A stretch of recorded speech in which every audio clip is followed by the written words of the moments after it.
नमस्कार, प्रभा साक्षी देख रहे हैं आप। आपके साथ मैं हूं अंकित सिंह। चिराग पासवान बिहार में एक अहम कड़ी हैं। एनडीए के प्रमुख नेताओं में से एक है, केंद्र सरकार में मंत्री हैं, लेकिन कई बार उनके ऐसे बयान आते हैं जिससे कि ऐसा लगता है कि एनडीए में सब कुछ ठीक ठाक नहीं है। बावजूद इसके चिराग पासवान दावा कर रहे हैं कि वो एनडीए के साथ मजबूती से खड़े हैं। इतना ही नहीं, चिराग पासवान ये भी कह रहे हैं कि इस बार के चुनाव में एनडीए 225 से ज़्यादा सीटें जीतेगी और फिर से बिहार में एनडीए की सरकार बनेगी। नीतीश कुमार पर कानून व्यवस्था को लेकर कई बार निशाना साध चुके चिराग पासवान ने साफ तौर पे कहा है कि उनका भरोसा नीतीश कुमार पर बरकरार है, नीतीश कुमार के शासन पर उनका भरोसा है। और उन्होंने यह भी कहा कि विपक्ष उनके बयानों को अलग अलग संदर्भ में पेश करने की कोशिश करता है, जबकि उन्होंने यह भी कहा कि नीतीश कुमार परफेक्ट मुख्यमंत्री हैं, चुनाव के बाद भी वह मुख्यमंत्री बन सकते हैं।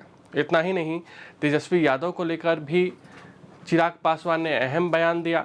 चिराग पासवान ने कहा कि तेजस्वी यादव के एमवाई में मुस्लिम और यादव हैं, जबकि मेरे एमवाई में महिला और युवा वर्ग है। कुल मिलाकर देखें तो चिराग पासवान बिहार में ज़बरदस्त तरीके से मेहनत कर रहे हैं। हालांकि एनडीए में अभी भी फाइनल नहीं हुआ है कि सीट किसको कितनी मिलेगी। बावजूद इसके चिराग पासवान सबसे ज़्यादा सक्रिय दिखाई दे रहे हैं।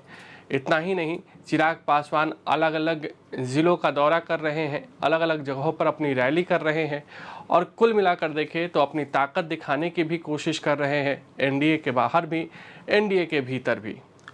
चलिए आपको सुनाते हैं कि आखिर चिराग पासवान ने क्या कुछ कहा है। I don't think it's a fight between the youth.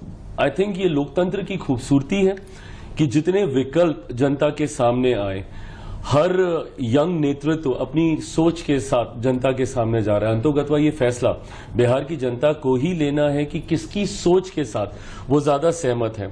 जहां एक तरफ मेरे छोटे भाई हैं तेजस्वी, जो एक एमवाई समीकरण के साथ पुनः उसी पुरानी राजनीति को आगे बढ़ाने का कार्य कर रहे हैं, जो उनके पिता के जमाने में जिस तरीके से जात पात धर्म मजहब में बांटने की राजनीति होती थी, जिसका मैं कतई पक्षधर नहीं हूं। उनकी एक अलग राजनीतिक सोच है जहां पे सांप्रदायिकता, जातीयता को वो बढ़ावा देते हैं। उनके एमवाई समीकरण में जहां एम पूरी तरीके से सांप्रदायिकता को बढ़ावा देता है, तो वाई जातीयता में बिहारियों को बांटने का प्रयास करता है। वहीं मेरा एक एमवाई समीकरण है जहां मेरे एम में महिलाएं हैं और मेरे वाई में युवा हैं। लोकसभा का चुनाव मात्र 5 सीटों पे मैंने लड़ा, पर उसमें मैंने अपने एमवाई समीकरण को पूरी तरीके से प्रस्तुत करने का मैंने कार्य किया। 5 में से 4 युवा सांसद हैं मेरे, 2 महिलाएं हैं। नारी शक्ति अधिनियम का पूर्णता पालन मैंने लोकसभा चुनाव के दौरान मैंने करने का कार्य किया। तो ऐसे में अलग अलग विचारधाराएं हैं, अलग अलग सोच है। मैं बिहार फर्स्ट, बिहारी फर्स्ट के साथ बिहार को एक विकसित राज्य बनाने की सोच, विजन के साथ मैं आगे बढ़ रहा हूं। बिहार फर्स्ट, बिहारी फर्स्ट पे मैंने बहुत कार्य किया है।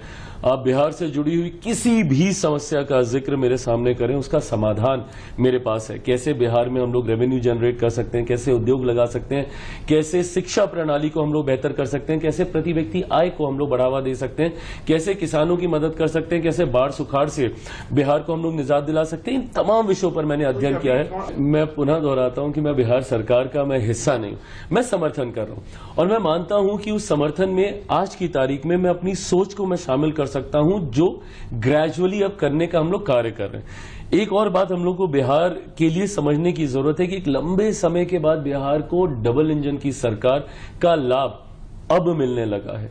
बिहार की ये विडंबना रही है that for the longest time Bihar में विरोधाभास की सरकारें थीं।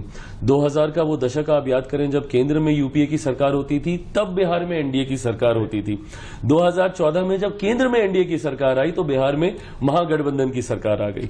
तो जब विरोधाभास की सरकारें होती हैं तो ऐसे में डिफरेंस ऑफ ओपिनियन केंद्र सरकार राज्य सरकार जो संघीय ढांचा है उसमें होने लगते हैं। केंद्र सरकार की परियोजनाएं राज्य सरकार लागू नहीं करती, राज्य सरकार की योजनाओं को केंद्र सरकार स्वीकृति नहीं देती।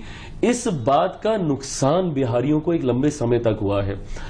पर आज जब डबल इंजन की सरकार है, आप देखिए कोई सामान्य परिस्थिति नहीं है। मेरे प्रधानमंत्री तीसरी बार प्रधानमंत्री पद की शपथ लेने के बाद तब से लेके आज तक विदिन अ ईयर 8 बार बिहार जा चुके हैं और जितनी बार जाते हैं हजारों करोड़ की योजनाओं को बिहार के लिए समर्पित करके आते हैं।